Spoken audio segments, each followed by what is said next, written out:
അത് ശിവലിംഗമല്ല. മെഗാലിത്തിക് കാലഘട്ടത്തിലെ മെൻഹിർ വിശദീകരണവുമായി യതിരൻ കതിരവൻ. പാലാ രൂപതയുടെ ഉടമസ്ഥതയിലുള്ള ഭൂമിയിൽ നിന്ന് ക്ഷേത്രാവശിഷ്ടങ്ങളും വിഗ്രഹവും ശിവലിംഗവും കണ്ടെത്തിയെന്ന അവകാശവാദത്തിൽ വിശദീകരണവുമായി ശാസ്ത്ര സാഹിത്യകാരനും അധ്യാപകനും ഗവേഷകനുമായ യതിരൻ കതിരവൻ. കണ്ടെത്തിയത് മെഗാലിത്തിക് കാലഘട്ടത്തിലെ മെൻഹിറാണെന്നും 8000 കൊല്ലം മുതൽ 3500 കൊല്ലം വരെ പഴക്കമുള്ളവയാണ് ലോകത്തെമ്പാടും കാണപ്പെടുന്ന ഈ നാട്യ നീള അണ്ഡാകൃതി കല്ലുകളെന്നും ഫേസ്ബുക്കിൽ പങ്കുവച്ച കുറിപ്പിലൂടെ അദ്ദേഹം വ്യക്തമാക്കുന്നു.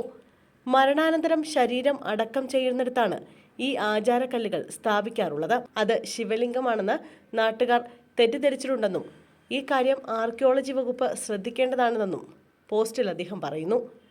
കേരളത്തിലെ പലയിടങ്ങളിലും മെൻഹിറുകൾ കാണപ്പെട്ടിട്ടുണ്ട്. പാലാ പ്രദേശത്തിന് ഇങ്ങനെ ഒരു ചരിത്രാതീത സംസ്കാരം ഉണ്ടെന്ന് തെളിയുന്നത് കൗതുകകരമാണ്. മെൻഹിറിനോടൊപ്പം കാണാറുള്ള ചതുരക്കല്ലും കണ്ടുകിട്ടിയിട്ടുണ്ട് പാലായിൽ. ഇത് ശിവലിംഗമാണെന്നത് തെറ്റിദ്ധാരണയാണെന്നും അദ്ദേഹം പറയുന്നു. കുറച്ച് ദിവസങ്ങൾക്ക് മുമ്പായിരുന്നു കപ്പ കൃഷിക്കായി നിലമൊരുക്കുന്നതിനിടെ പാലായിൽ 2 വിഗ്രഹങ്ങളും കല്ലുകളും കണ്ടെത്തിയത്. 100 വർഷം മുമ്പ് പ്രദേശത്ത് ഒരു ക്ഷേത്രമുണ്ടായിരുന്നു എന്നാണ് വെള്ളപ്പാട് ക്ഷേത്ര ഭാരവാഹികളുടെ വാദം. വിഗ്രഹം കണ്ടെടുത്ത സ്ഥലത്ത് ശിവക്ഷേത്രം ഉണ്ടായിരുന്നെന്നും ഇവിടെ ആരാധന നടന്നിരുന്നുവെന്നും ഇവർ അവകാശപ്പെട്ടിരുന്നു. എന്നാൽ ഈ കാര്യത്തിലാണ് വിശദീകരണവുമായി യതിരൻ കതിരവൻ എത്തിയിരിക്കുന്നത്.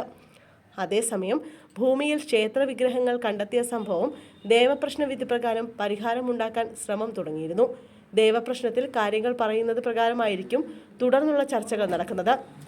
നിലവിൽ വിഗ്രഹം കണ്ടെത്തിയ സ്ഥലത്ത് സമീപവാസികൾ വിളക്ക് തെളിക്കുന്നുണ്ട്.